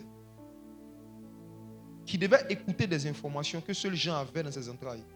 Et si vous lisez les livres des prophètes, comme Ézéchiel, comme Jean, vous allez voir que parfois, on leur a donné des informations, on leur a dit avale. On leur a donné des rouleaux, on dit mange. Donc quand ils mangeaient, l'esprit de prophétie rentrait en eux, et il y avait des choses que c'est seulement eux qui savaient. Donc même les anges, s'ils voulaient savoir certaines choses, ils devaient aller vers Daniel. Parce que c'est lui qui a mangé le rouleau. Mes frères et sœurs, voici ce que me dit le Saint-Esprit. Il y a certains parmi vous ici. Je répète que Dieu veut utiliser. Vous donnez des cauchemars aux occultistes de vos familles. Mais comment ça va se faire? Il y a certains anges qui doivent se mettre en mouvement dans la famille pour commencer à délivrer les gens. Mais pour qu'ils puissent le faire, vous devez leur donner des informations sur l'origine de certains problèmes. Dieu va vous donner des paroles de connaissance. Dieu va vous donner des prophéties. Et vous devez juste prophétiser. Quand vous êtes en train de prophétiser, les anges récupèrent l'information et ils vont travailler. Et pendant que je suis en train de parler, je vois 12 anges qui sont en train de se positionner derrière 12 personnes. Et ils te disent prophétise, prophétise, prophétise, prophétise. Libère les paroles que Dieu t'a données sur la famille. Les anges se mettent en mouvement lorsque l'esprit de prophétie qui est en nous se met en mouvement. C'est lorsque l'esprit de prophétie qui est en nous s'exprime que les anges suivent le mouvement de l'esprit de prophétie. Il y a beaucoup de choses qui n'ont pas encore bougé dans ta famille. Parce que tu n'as pas encore commencé à te réveiller au milieu de la nuit et à prophétiser qu'il n'y aura plus de stériles dans cette famille. Il n'y aura plus de morts prématurées dans cette famille. Tu dois prophétiser. Même quand Dieu voulait ramener les ossements desséchés à la vie au temps d'Ézéchiel, Dieu a dit, Ézéchiel, fils de l'homme, parle à l'esprit. Parle à l'esprit. Fils de l'homme, prophétise. Chaque fois que Dieu veut faire quelque chose sur la terre, il cherche un homme qui va déclarer dans l'atmosphère ce qu'il veut faire.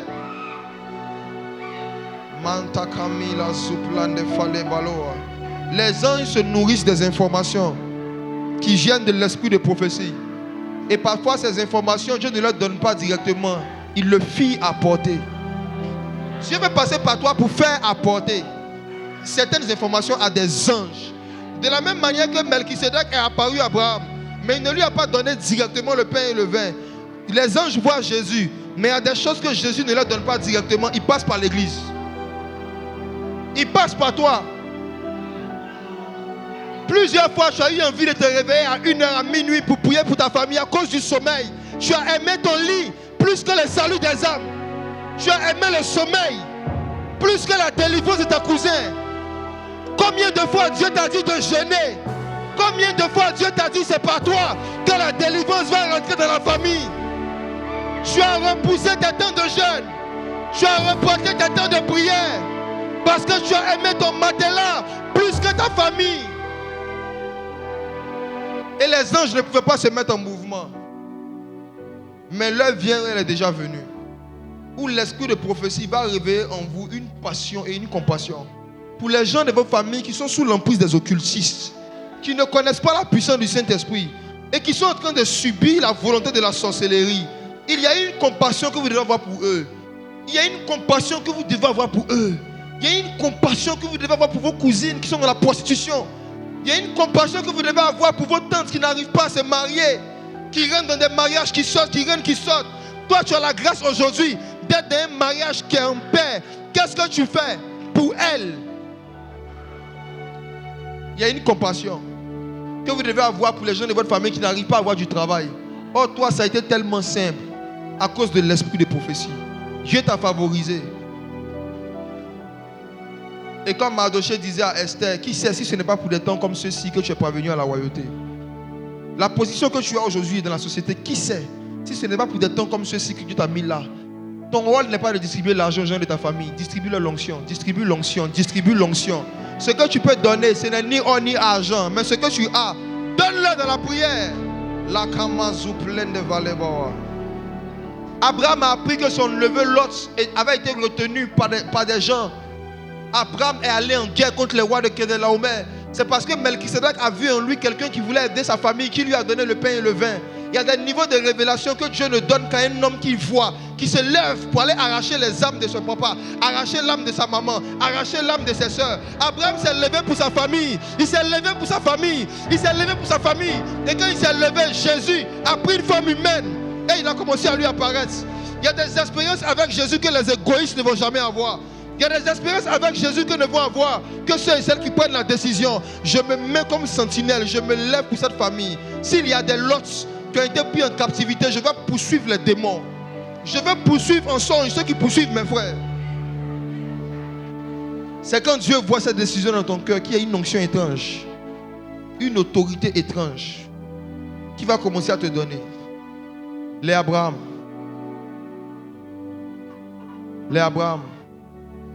Je vais compter jusqu'à 10.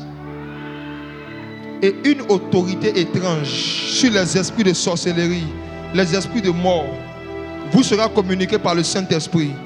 Levez-vous pour aller chercher Lot. Lot est en captivité. Levez-vous, réclamez les âmes de vos parents dans la prière.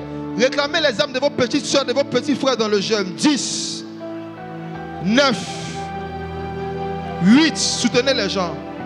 7, c'est le poids de la gloire qui tombe. 6, 5, 4,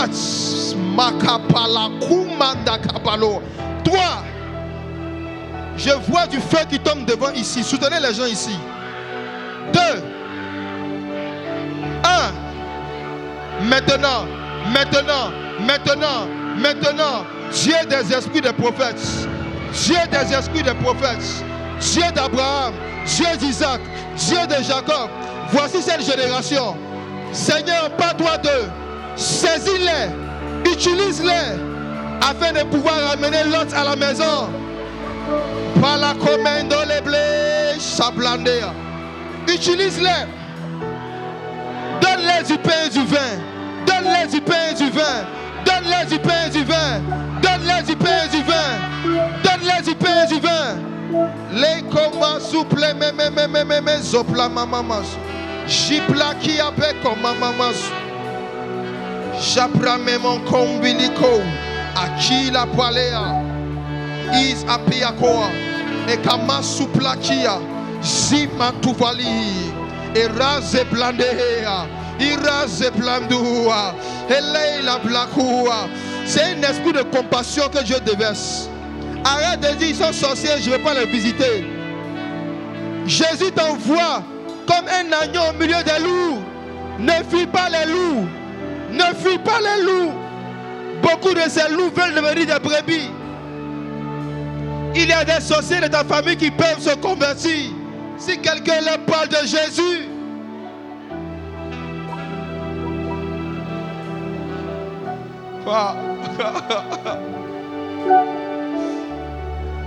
Oh Jésus, ramène la compassion dans l'église. Tu as versé ton sang aussi pour les sorciers. Seigneur, brise le cœur de ces chrétiens égoïstes qui fuient leurs parents païens. Brise le cœur de ces chrétiens égoïstes qui laissent leurs parents au village mourir avec les fétiches.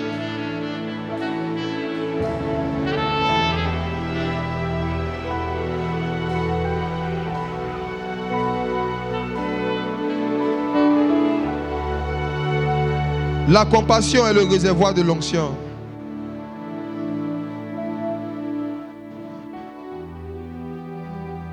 Oh. Souvenez-vous que quand Jésus est venu sur la terre, les premières personnes à qui l'étoile est apparue, c'était les occultistes, les mages. L'étoile leur a donné des cauchemars. L'étoile leur a coupé le sommeil, ils ne pouvaient plus dormir, ils ont cherché Jésus.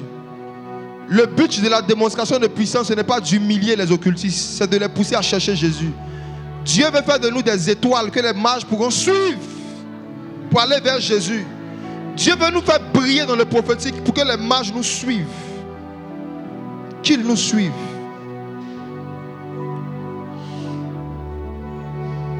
Que les gens sortent de l'animisme, de l'idolâtrie, du fétichisme. Suivent l'étoile.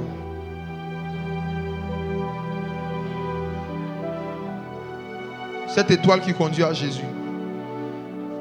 Vous allez voir que de plus en plus, des femmes et des hommes vont briller dans leur secteur professionnel, dans le milieu des arts, dans le milieu du sport. Des chrétiens vont devenir des étoiles, des stars. Le but de la célébrité que Dieu est en train de nous donner est de conduire les gens vers Jésus. Nous sommes ces étoiles qui doivent conduire les mages de l'Orient jusqu'à Bethléem. Et pendant que je parle d'étoiles, j'ai eu une vision. Je me retrouve dans un village derrière une montagne. Et je vois 7 étoiles qui sont enfermées dans une maison. Je demande à Dieu qu'est-ce que c'est. Le Seigneur me dit qu'il y a quelqu'un ici qui est d'une famille de 7 enfants.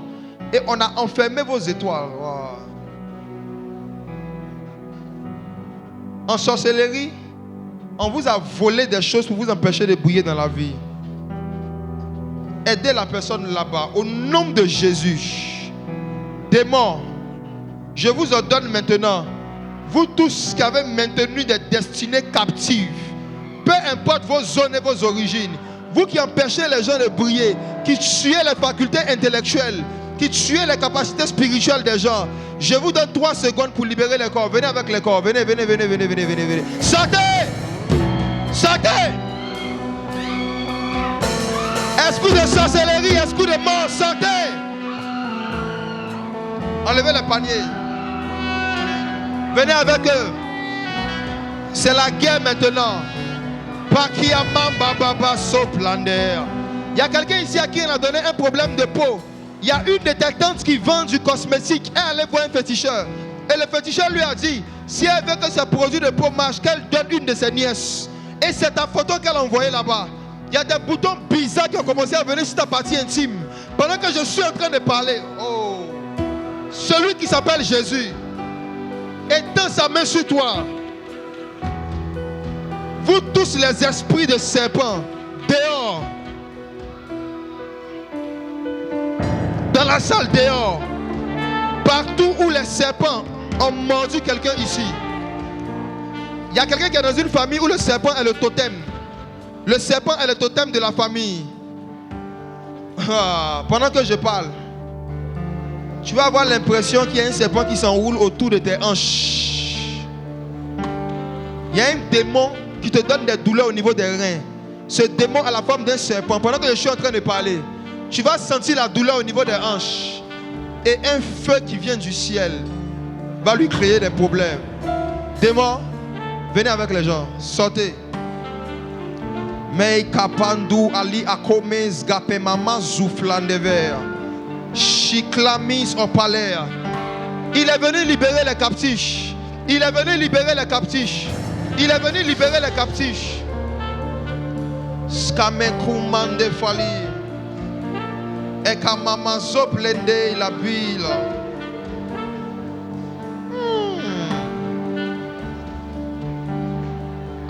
a quelqu'un ici qui a fait un rêve où il y a un oiseau qui est venu et qui te parlait. Un oiseau a eu une conversation avec toi. C'était un envoûtement. On veut te donner la cataracte. Pendant que tu regardais l'oiseau, il y a une puissance maléfique qui venait dans tes yeux. Et pendant que je suis en train de parler, tes yeux vont commencer à te brûler. Tes yeux vont commencer à te démanger. Il y a un esprit d'aveuglement qu'on t'a jeté au niveau des yeux. Mais Jésus est dans la salle. Jésus est dans la salle, il touche tes yeux. Vous allez voir quelqu'un se démanger les yeux quelque part. Venez avec la personne. Tu vois ce qui tes yeux te démanger. Les prophètes, venez m'aider. Chassez les démons. Élisée, Didier, chassez-les. Mais kamama zopandavia. Akei le mau lopendali zabager. Shkale kamando fida bleski mandeko. Et la cambe de Legos. Il a blâme de Palilios. Et rapam de Kalios. Shipra mikamato. Atekai la mato. Irela il a bâti. Ira blâme de Palea. Et les blâmes de Pali. Mettez-la dans la rangée. Non, ici. C'est un démon qui a la forme d'un anaconda. Enlevez ses pieds à côté des gens. Venez dans la rangée ici. Saki mama sopledi. Où est Richemont? Est-ce qu'il est là? Ah non, viens chasser le démon ici, s'il te plaît. On lui a filé un serpent dans un songe au niveau de sa poitrine. Jésus est dans la salle. Jésus est dans la salle. Jésus est dans la Jésus est dans la salle. Jésus est dans la salle.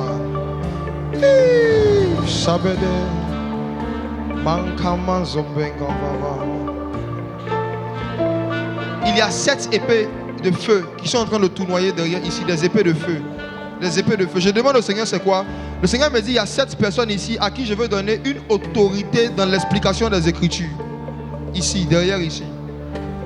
Le don de parole de sagesse. Mais quand vous allez prêcher la parole, les cœurs des gens vont les brûler. Femmes comme hommes. 3 prophétesses, 2 pasteurs, 1 apôtre, 2 prophètes. Aidez-moi. Le feu de Dieu est en train de circuler derrière ici. Dieu touche ses serviteurs et ses servantes. Dieu est en train d'équiper ses serviteurs. Soutenez-les. Les camis gapato. Lainevali. Irabela.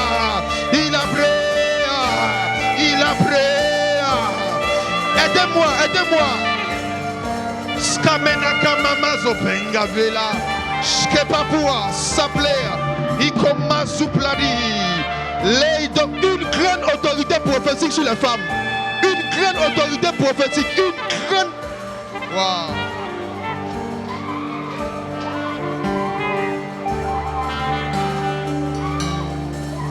Ça continue de tourner. Les épées sont en train d'aller là-bas. Je vois les épées aller dans cette direction. Dieu continue de toucher des apôtres, des prophètes, des pasteurs, des évangélistes en devenir. Je vois cette épée de feu qui est en train de sillonner dans les rangées. Makume, Aku Alepaoua. Vous allez prendre les serpents par la queue. Il y a une dextérité dans la compréhension des Écritures que le Saint-Esprit est en train de vous communiquer. Une dextérité dans la compréhension des Écritures. Skepakamemos, Skeleber. Intercède pour eux, maman. Scapilacon. Intercède pour eux. C'est le feu de Dieu qui est en train d'ouvrir ses oreilles. Dieu va rendre familier cette vieille femme avec la voix des anges. Le ministère des anges en ce lieu. Le ministère des anges en ce lieu. Oh, la mère. Le ministère des anges en ce lieu. Le ministère des anges en ce lieu. Ici. Le ministère des anges en ce lieu. Ici. Le ministère des anges en ce lieu.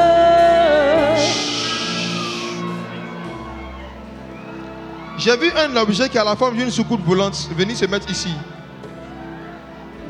Et de cet objet sort des larves de feu. Ça descend sur des têtes. Ça descend sur les têtes. Dans 10 secondes, Dieu va communiquer à l'esprit de plusieurs parmi vous une faculté de comprendre les choses profondes de la parole. Des versets ordinaires que vous avez toujours connus à cause du feu qui sera sur votre tête. Quand vous allez lire ces versets, il y a un feu qui va sortir de ces versets, qui va rentrer en vous. Et il y a une nouvelle autorité que Dieu vous donne à cause de cela sur les occultistes, sur les sorciers, vos collègues qui font du fétiche. Il y a quelqu'un ici qui a sa collègue qui fait des fétiches. Elle porte des bagues bizarres, des chaînes bizarres. À cause de ce feu qui est en train de descendre sur toi, des occultistes ne vont pas te supporter. Je vois 7 personnes ici concernées. 7, 6, aidez-moi. 5, 4, 3, 2, 1. Explosion de la gloire. Explosion de la gloire. Explosion de la gloire. Parfum du réveil. Flot de paroles de sagesse. Explosion de la gloire. Soutenez les gens. Explosion de la gloire. Explosion. Ayaya makama mama zupla devea. Leilo blay zuplani. Erabi la konde. Iskope la mandea. Et la visa blandia. Et les blames de palais. À les bounces de palais. Esprit de folie. Sortez de la salle. Esprit de folie partout où vous êtes dans la salle. Esprit de folie. Aidez-moi ici, aidez-moi ici, aidez-moi ici, aidez-moi ici.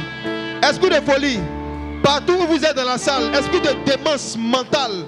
Je vous ordonne au nom de Jésus, le Fils de Dieu, de libérer les têtes, de libérer les têtes, de libérer les têtes, de libérer les têtes. Début de folie, je t'ai vu, sors au nom de Jésus. Wow.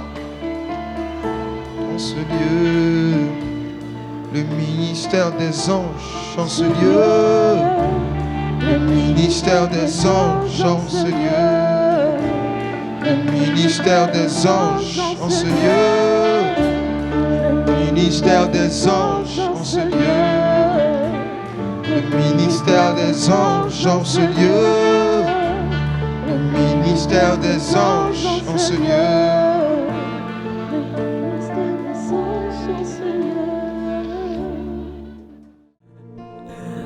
Moi, je ne quitterai pas ce lieu sans t'avoir vu. Moïse t'a vu, Moïse t'a vu, Moïse t'a vu.